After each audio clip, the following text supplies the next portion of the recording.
یوں تو سبھی پرندے حضرت سلیمان علیہ السلام کے مسخر اور تابع فرما تھے، لیکن آپ کا ہدہد آپ کی فرما برداری اور خدمت گزاری میں بہت مشہور ہے۔ اسی ہدہد نے آپ کو ملک سبا کی ملکہ بلقیس کے بارے میں خبر دی تھی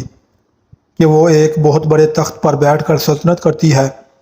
اور بادشاہوں کے شایان شان جو بھی سر و سامان ہوتا ہے وہ سب کچھ اس کے پاس ہے، مگر وہ اور اس کی قوم ستاروں کے پجاری ہیں۔ اس خبر کے بعد حضرت سلیمان علیہ السلام نے بلقیس کے نام جو خط ارسال فرمایا اس کو یہی ہدہد لے کر گیا تھا۔ چنانچہ قرآن کریم کا ارشاد ہے کہ حضرت سلیمان علیہ السلام نے فرمایا، تم میرا یہ خط لے کر جاؤ اور ان کے پاس یہ خط ڈال کر پھر ان سے الگ ہو کر دیکھو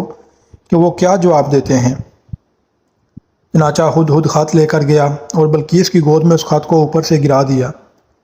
اس وقت اس نے اپنے گرد عمرہ اور ارکان سلطنت کا مجمع اکٹھا کیا، پھر خط کو پڑھ کر لرزہ براندام ہو گئی اور اپنے اراکین سے کہا،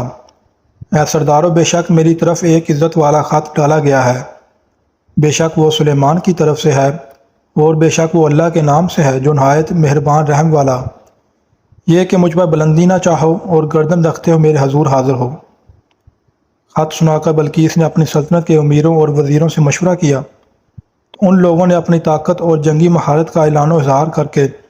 حضرت سلیمان علیہ السلام سے جنگ کا ارادہ ظاہر کیا۔ اس وقت عقل مند بلقیس نے اپنے امیروں اور وزیروں کو سمجھایا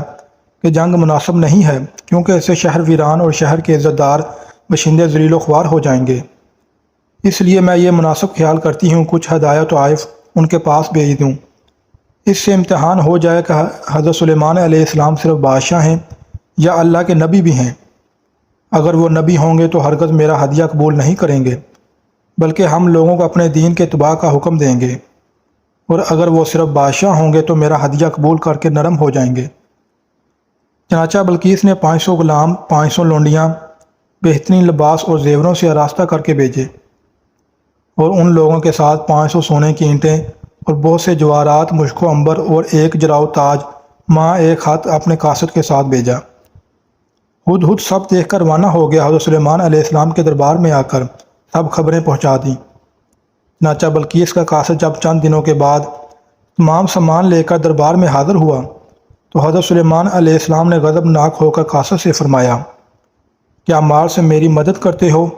تو جو مجھے اللہ نے دیا وہ بہتر ہے اس سے جو تمہیں دیا، بلکہ تمہیں اپنے تحفہ پر جوش خوش ہوتے ہو، پلٹ جاؤ ان کی طرف تو ضرور ہم ان پر وہ لشکر لائیں گے جن کی انہیں طاقت نہ ہوگی،